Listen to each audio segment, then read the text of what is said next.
amigos de los medios de comunicación. El paquete económico 2021 está basado en supuestos optimistas sobre el Producto Interno Bruto y los ingresos que se puedan obtener. Se trata otra vez de una oportunidad perdida, como fueron los dos paquetes económicos anteriores. Ante la ausencia de un realismo en las proyecciones económicas de Hacienda y la ausencia de apoyos y estímulos que verdaderamente reincentiven la actividad económica, muchos analistas ven probable la pérdida de grado de inversión de nuestro país, lo cual sería desastroso. Si bien hubo un repunte en la actividad económica, la imposibilidad del gobierno federal para establecer medidas coordinadas que permitan un mejor control de la pandemia implican un freno para el desarrollo de las actividades económicas. Lamentablemente, lo único positivo que da este gobierno son los casos por COVID de sus funcionarios y lo único que crece a diario es el número de contagiados. Sabemos que falta un largo camino para la recuperación económica y en este paquete económico no hay absolutamente ninguna solución ni de mediano ni de largo plazo. La visión de este gobierno nada más llega a 2021, a las elecciones. Por eso es urgente abordar los temas estructurales, una reforma integral al gasto público, una reforma fiscal acorde con los tiempos de la pandemia y de la economía digital y una nueva convención hacendaria para que los estados y los municipios tengan recursos suficientes para hacer frente a sus necesidades de gasto. La propuesta de la ley de ingresos es prácticamente la misma del año pasado, con cifras optimistas que no coinciden con lo que aprobamos. ¿Cómo proyectan un crecimiento en la recaudación si están esperando un cierre con menores ingresos presupuestarios en un 0.6% del Producto Interno Bruto? Lo decimos desde ahora. La ley de ingresos no prevé otro guardadito, pues los recursos del Fondo de Estabilización se los terminó el gobierno. Se prevé la caída de los ingresos a estados y a toda costa quieren apropiarse de los 33,000 millones de pesos del fideicomiso del Fondo de Salud. No les bastó el dinero de los fideicomisos, van por más. Pareciera que estamos en el año de Hidalgo. Para enfrentar la pandemia del COVID, el gobierno del presidente López no quiso dar ni medio punto del PIB en apoyos fiscales, es decir, ni siquiera superamos los 10 pesos por mexicano.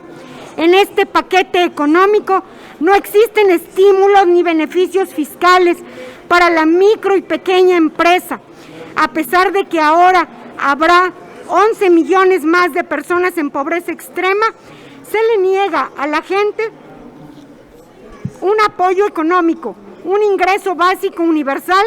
Ni siquiera se permite que quienes ganen menos de 10,000 pesos al mes no tengan que pagar impuestos.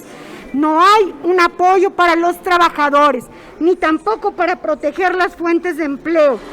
Al contrario, ahora pretenden cometer excesos intimidando al contribuyente con la videograbación en su propio domicilio fiscal, pretendiendo acabar con el altruismo además en este país.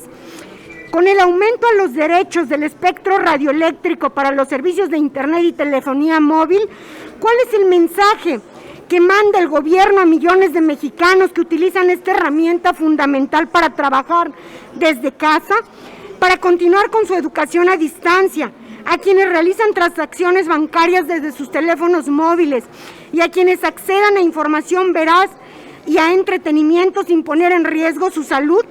¿En qué país estamos? ¿Por qué la indolencia presidencial? Queda claro que solamente quedaron en palabras y en papel del Plan Nacional de Desarrollo las propuestas de no saquear el presupuesto, de acabar con los lujos faraónicos de los altos funcionarios y poder poner fin a los dispendios con una política de austeridad republicana. Por el contrario, se observan dispendios prácticamente en la mayoría de las áreas administrativas de este gobierno federal.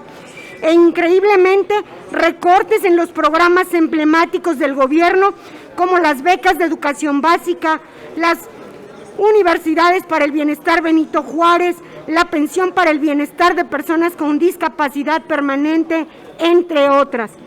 Hoy, con un mayor endeudamiento que no se traducirá en beneficio directo a la población y cuyo destino se desconoce, está en riesgo la sostenibilidad fiscal y una inminente quiebra corporativa, además del quebranto de millones de patrimonios familiares. Estos son los resultados de un gobierno que miente, que traiciona y que roba la esperanza de México. Muy buenos días a todas y a todos. Pues lo dijo muy bien ya mi compañera Minerva. En Acción Nacional siempre hemos estado pidiendo e insistiendo en apoyar la economía de las y los mexicanos, en apoyar la economía de las familias. Pero para este gobierno federal no existe pandemia, no hay COVID, no hay desempleo, no hay pérdida en la economía, todo lo contrario. Lo que vemos hoy en el paquete de ingresos son las condiciones de un país que no existe. Lo que vemos en estas leyes que además se están presentando en estos momentos en el Pleno del Senado es para un México que no está viviendo la realidad que nos están planteando. Una forma de apoyar la economía de las y los mexicanos, por supuesto, es viendo que no se mermen sus ingresos y cómo también apoyamos a la micro, pequeña y mediana empresa, incentivando también el consumo. Hemos visto afectados diferentes áreas, diferentes giros. Y si hablamos de la sociedad civil organizada, que debe de ser, como lo es hasta ahora, un brazo para lo que el gobierno no puede hacer, entra la sociedad civil organizada, pues este gobierno, lejos de apoyar, de fortalecer y de construir los puentes con la sociedad, lo sigue destruyendo. Sigue poniendo muros, sigue poniendo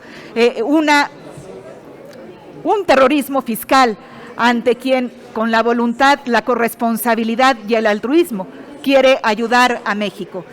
Respecto al incentivo para poder reactivar la economía, se ocupan, por supuesto, de los incentivos fiscales. Nuestra realidad del México de hoy no es la realidad de hace un año. La realidad del próximo año, del 2021, no es como lo están pintando en este paquete de ingresos. Por eso, estaremos presentando una serie de reservas en el Grupo Parlamentario del PAN, porque sí queremos apoyar la economía de las y los mexicanos, porque tan solo no se han puesto a pensar este gobierno que el incremento a tarifas de telefonía e internet o al espectro le afecta al más vulnerable, al niño, a la niña que está en una comunidad rural tratando de buscar conexión para poder tener acceso a una educación. Le afecta a la familia más vulnerable, que desde una casa tiene que atender ahora la educación y el empleo de los integrantes de la familia. Evidentemente, esta no es la realidad del año pasado. Es una nueva realidad y aunque mucho lo promovió el gobierno con la nueva normalidad, no se ve reflejado en este paquete de ingresos. Desgraciadamente, habremos de enfrentarnos, como lo han hecho, a la abrumadora mayoría de quien no quiere escuchar, de quien no quiere razonar, de quien no quiere apoyar a las familias mexicanas. Si nos las permiten, senadoras, tenemos algunas preguntas. En primera instancia las pregunta Carlos Guzmán, de CMX Noticias. Senadoras, ¿cómo están? Buen día. Pues creo que son importantes sus dos temas, viendo lo que está pasando ya en Europa, la segunda ola. El día de ayer el presidente Macron confina ya prácticamente a París por varias semanas. Está la cuestión de España, del ingreso que ellos llaman único, aquí se llama básico universal, pero son dos medidas que están ayudando básicamente para que los empleos se mantengan. ¿Qué es lo que ustedes están proponiendo en esta ocasión? Ya los gobernadores del bloque opositor o federalista ya demostraron que pueden hacer contrapeso al Ejecutivo Federal, aunque ayer le bajaron unas rayitas, pero finalmente se vio que le tomaron la palabra al presidente en cuanto al tema de la consulta. En el caso de ustedes, ¿qué están buscando como bloque de Acción Nacional? Hacer frente con los senadores del PRD, con los senadores de Movimiento Ciudadano, para empujar estas iniciativas que están proponiendo en este momento. ¿Qué es lo que están planeando hacer? Bueno, decirles que desde luego daba yo cuenta en el mensaje que les compartí que no llega a 10 pesos per cápita los aparentes apoyos que ha otorgado el gobierno federal para los mexicanos.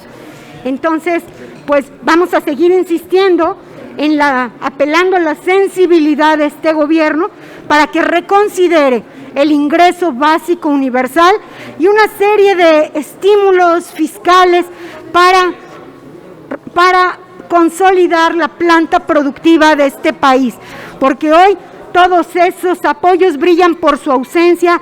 Este paquete adolece de medidas que reactiven la economía en el país.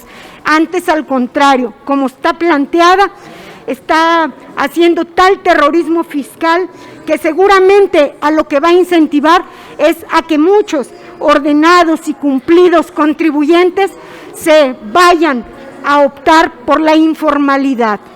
Ahorita. Nada más un comentario adicional.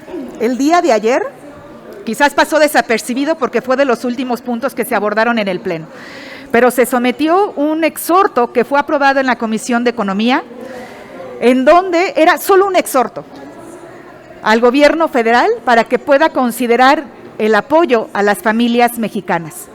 Y nuevamente, Morena votó en contra. Un día vota en contra, otro día también. Entonces, ojalá que pronto puedan entrar en la reflexión, porque no estamos en lo peor de la crisis económica, y bien lo decías, ahora estamos viendo en el escenario de otros países lo que ya se veía desde el mes de febrero y marzo, que lo advertimos y que no han querido escuchar.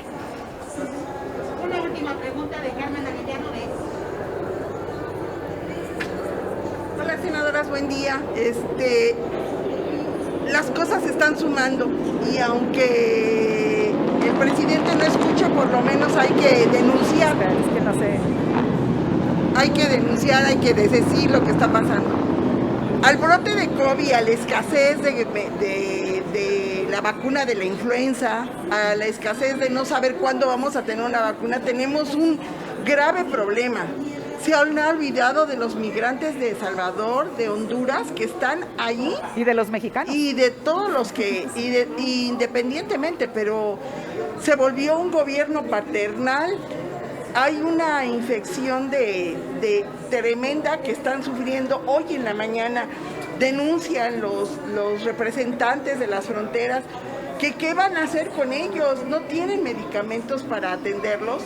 Y sigue el brote, más bien sería apuntarlo en el Senado. Eso es lo que yo les pediría, porque definitivamente si el señor presidente comprometió apoyarlos, que no los olvide, porque ahora es más grave la infección que se viene en la frontera.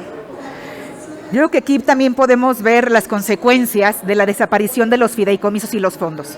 Uno de los fondos que desaparecieron fue precisamente el que apoyaba al Colegio de la Frontera Sur, que ha sido muy importante el apoyo para la investigación, la atención en la frontera sur. Y que sin duda, si no existe una objetividad en la información y en la realidad que se está viviendo, las consecuencias por verse están peor que las que estamos viviendo ahora. Hoy mismo en la mañana veíamos que se firmaba el acuerdo para la adquisición de medicamentos. Y si revisamos el proceso, desde ahora nos están advirtiendo que una de las compras se hará hasta febrero del próximo año, es decir, que garantías, y que no es de todos los medicamentos, sino de determinado número de claves, habrán de llegar y no a principios de año. Es decir, el desabasto de medicamentos, como lo hemos advertido, va a continuar. Hoy vemos manifestados a diferentes personas, a diferentes colectivos, por falta de tratamiento principalmente contra VIH. Ese tratamiento es del Fondo de Salud. De al que le quieren quitar 33,000 millones, al que ya le quitaron 40,000 millones en noviembre del año pasado, y que estaba destinado de manera estratégica para atender tratamientos de mediano y largo alcance. Desgraciadamente son las decisiones que acaban con la vida de los mexicanos. Y otra cosa, respecto a los migrantes, miren, el presidente cada que tiene oportunidad presume los ingresos por las remesas, pero calla sobre los programas que ha desaparecido para atender a esa población que envía las remesas y que están sosteniendo la economía de nuestro país. Si vemos en infraestructura, 3x1 ya no existe. Si vemos otros programas donde además podían el poder multiplicar el recurso y atender programas sociales en sus municipios, ya no existe. Simplemente no hay interés por atender a los migrantes, ni a los mexicanos que residen en el exterior, ni a los del exterior que residen en nuestro país. Sería todo, senadoras. No tenemos más preguntas registradas. Gracias, buen día. Listo.